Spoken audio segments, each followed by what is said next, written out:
Hi there, folks. Welcome to Broadband Deployment News. ACA Connects and Cartesian have come out with version 4 of their BEAD Broadband Funding Framework. And in that, they still believe that all states will be able to reach all of their folks, all the citizens in their state, with reliable broadband, with the BEAD funding and the match. And in a lot of the states, they believe they can get there with 100% fiber. We'll be right back to look at that.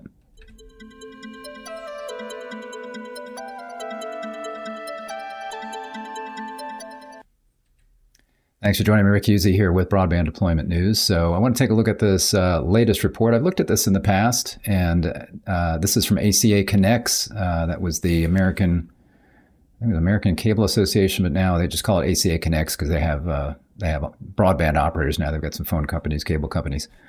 But it's a report that they've done. This is version 4 of it, along with Cartesian. Cartesian's a organization that's been used by both ACA and Fiber Broadband Association to kind of put together some numbers and crunch them and see what is capable with BEAD. And they've looked at this and they've been adjusting their estimates as figures have changed. For example, as the first one they did was even prior to the first FCC broadband map coming out. So this latest version looks at the data from the latest FCC map, makes some guesses on when states, they've pushed out their estimate as to when states might actually start deploying funds. And they've seen a decline in the number of eligible locations, so that's good. So we've seen that there's fewer locations now that need to be covered. So I was going to take a look at this. So I linked to this in the description of the video. You'll find that. And basically what you have, as they had before, is you've got a national overview where they look at all of the locations nationally. I think they leave the territories out, so they're just looking at the 50 states. And then you can download any one of the 50 states individually and see how they analyze those states. I'm not going to look at any states today. I'm just going to look at the national and see what's different, what's changed. So I downloaded that, and that's what this looks like. So we'll go through this. So you see this is the national overview, January 2024. So just a couple of things I wanted to highlight here. So here they say this is a framework to allocate award BEAD funding for broadband availability, and they say our updated analysis indicates that funding is still sufficient to achieve BEAD's broadband availability goal. We find that $61 billion in funding should still be sufficient to make broadband service available to all eligible locations, and they're getting that number from the $42.5 billion plus what they estimate the provider match will be, because providers need to match at least 25%. That's the minimum. And some states are going to have more than that. Some are going to maybe have less than that. Some states will have some leeway on extremely high cost areas and matches. So they're coming up with $61 billion. All states should have sufficient funds to deploy fiber, the NOFO's preferred technology, to all unserved and underserved locations below a reasonable, extremely high cost threshold, and use other technologies to serve the remaining higher cost locations, with the majority of states expected to have funds left over for affordability and other eligible programs. So they're saying there, fiber should reach really all but the really extremely high-cost areas. States also may choose to achieve maximum fiber availability using additional funds. So I'll talk a little bit about that here as we go through this. So they've got two ways that states could do it. They've got kind of a baseline fiber and then maximizing fiber, and they have kind of a description of that here in a minute that we'll look at. They've got a BEAD timeline here just as things have happened, and you can see this is their 4th version. They started with the Framework 1 back in September of 2022. So what's new in this Framework 4.0? It says the most recent FCC National Broadband Map indicates there are fewer eligible locations. 10.3 million unserved and underserved locations versus 12 million eligible locations in the data from December 2022. And it mentions here in a few states the number of locations has increased. And it says likely due to reasons such as updated provider coverage and resolved data discrepancies. So there was a little bit of that going on. And we'll look at some charts that they have in here.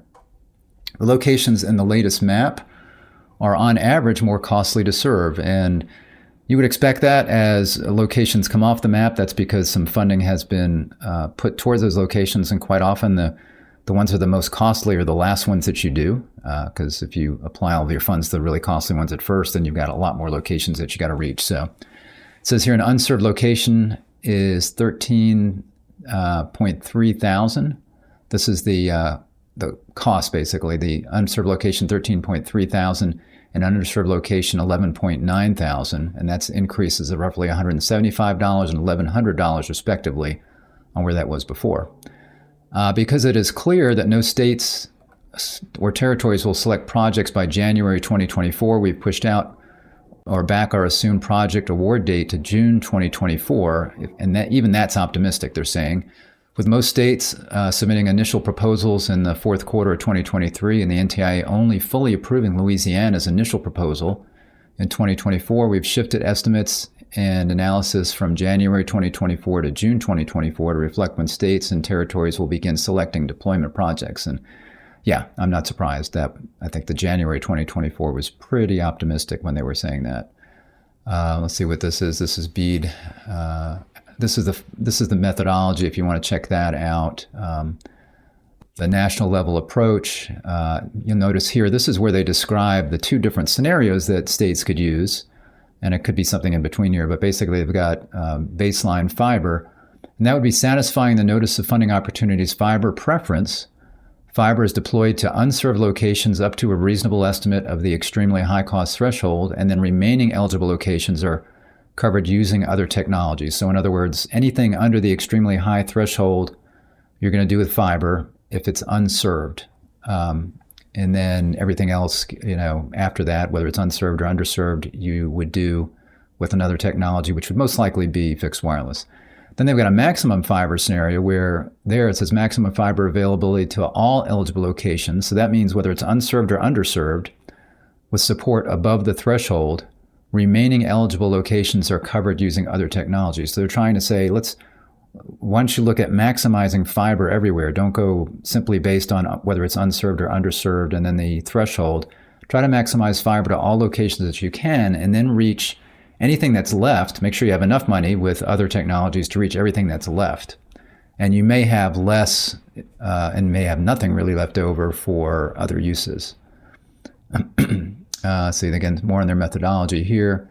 So this is a national summary location comparison. So this is looking at, you see this kind of light purple bluish color. It was their version 3.1 of this framework, and then you've got version 4. So you got December 22 date, and that really is what they're talking about here is the FCC data, the broadband data. So you've got your December 2022 data, then you've got your June 2023 data, which is the latest, right at this moment, the latest FCC data that we have in the broadband map. And you can see that the number of locations went from 11.9 million down to 10.1 million, so a drop of about 15%. And then again, this darker color is the latest data. So you can see, Texas, for example, dropped quite a bit there, going from just under 1.2 million, it looks like, to a little over 800, maybe 850, something like that. 1,000 locations. Then you got some drops in here, California a little bit more there. You can look at the lines here. Then they've got some locations you see here, Idaho, Alaska, Wyoming. Those locations had actually an increase in total unserved and underserved locations. And those are, especially Alaska and Wyoming, those are going to be more remote. So something there, obviously, maybe because of the fact that it was remote, the locations were not originally counted the way they should have been, something like that. So, but overall, you can see that there was a drop for the most part in those locations. You've got some that did go up. What do we got here? That's New Jersey. Looks like it went up as well. What am I looking at? No, that's the other way around. I'm sorry, that's not true. Then we've got national summary here. So this is showing you unserved and underserved, and it's showing here we estimate that 6.37 million locations will be eligible for BEAD funding as of June 2024. So they're estimating what it's going to look like in June 2024.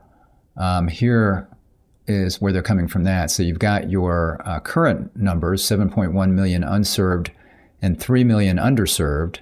And then they've got additional kinds of committed funds. So this number one here, kind of hard to read, but it says locations with commitments to receive support from subsidy programs, for example, RDOF and CAF.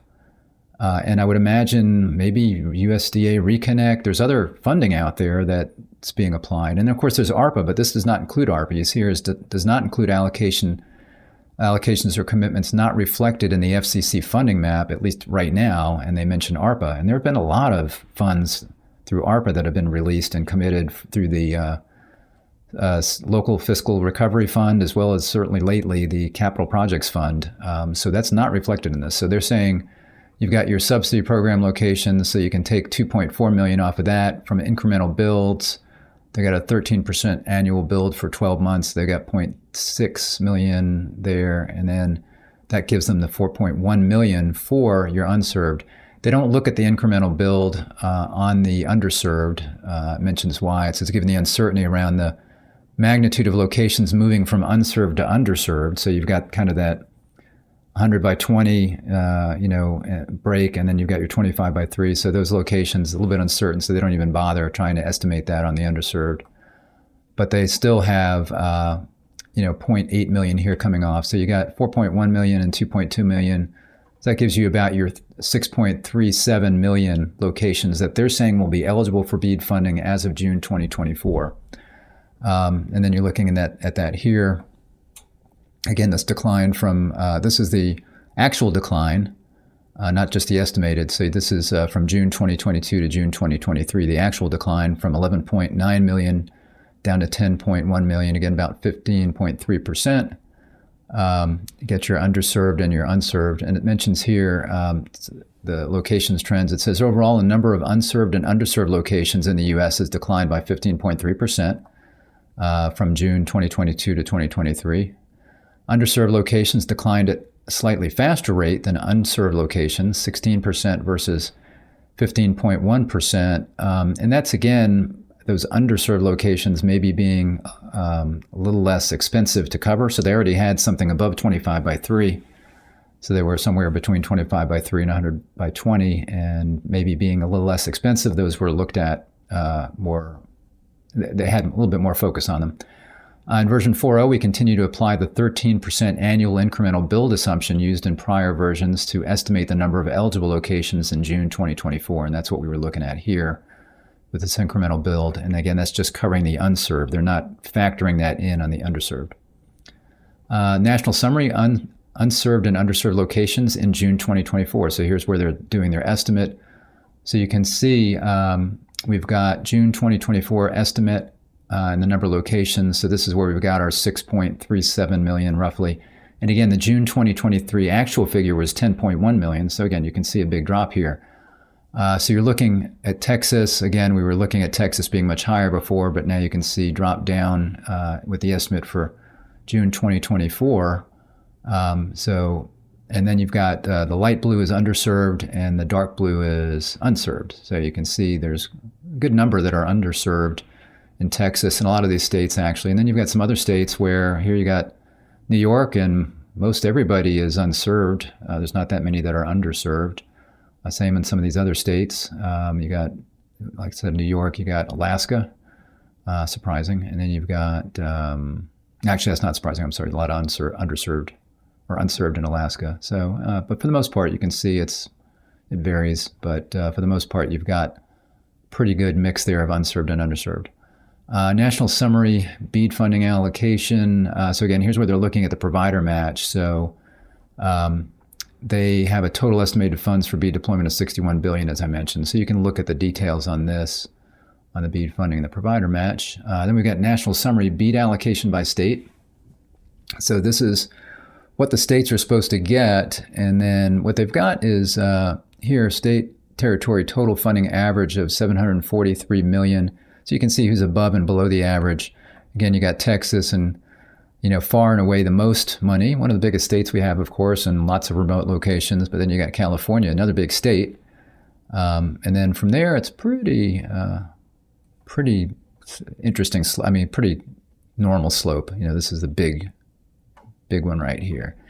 And you can see right about here at Ohio, once we get below that, then these states are getting less than this funding average here till you get to your very small states like Rhode Island and Delaware and maybe less populated North Dakota. You get a small state, Connecticut, Massachusetts, more densely populated. So that's why they would be getting fewer funds. And then we've got here the average funding per eligible location. And here's your average per location of about $9,000. And you can see Texas, less than that, California less, Missouri less. So a lot of these are less than that. West Virginia, more. You got probably some challenging geography in West Virginia, certainly in Alaska, some challenging geography. And then you got Nevada, some remote areas, I guess, Nebraska, New Jersey, surprising. You'd think it'd be very dense there, but actually a lot of people forget there's a lot of farmland up in New Jersey. We think of New Jersey as the New Jersey Turnpike, but it's a pretty good sized state with a lot of rural areas actually in New Jersey. Then you've got Hawaii, not unexpected because you've got a lot of, you got the islands there. Connecticut, a little surprising there. Again, there's some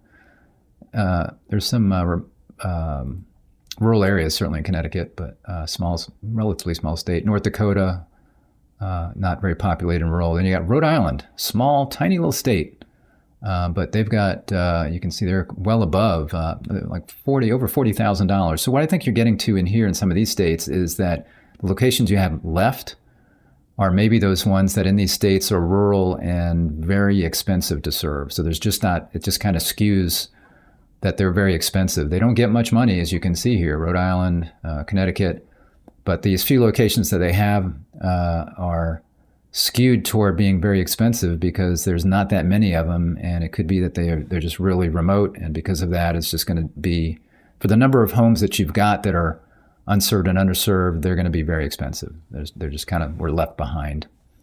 Let's see, provider match funding. You can look at this. This is kind of setting the high cost threshold and some estimates for that. Estimated BEAD funding and the provider match, looking at that. You can check that out. Key assumptions for project awards. National summary cost to deploy fiber by decile, I guess. Deciles, yeah, tens. Then we've got national summary baseline fiber versus maximum fiber. So again, this is looking at the two models. So again, we've got baseline fiber and maximum fiber, and you can see with the baseline fiber, estimated deployment cost for 6.4 million. Again, that's their estimated June 2024, 6.4 million eligible state locations that would be unserved and underserved. And you can see that we've got 39 billion to cover that. And then basically they're saying everybody's still reached with high speed at 100%, 71% of those being reached by fiber if they go that way.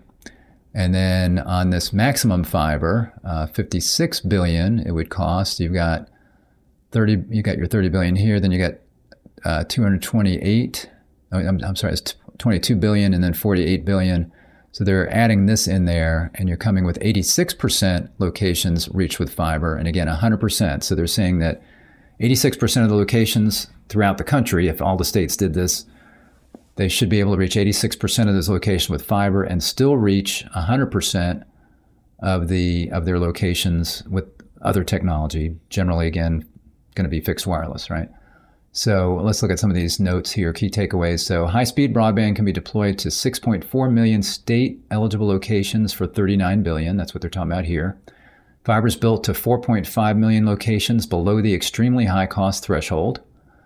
Other technologies are used to reach the 1.9 million.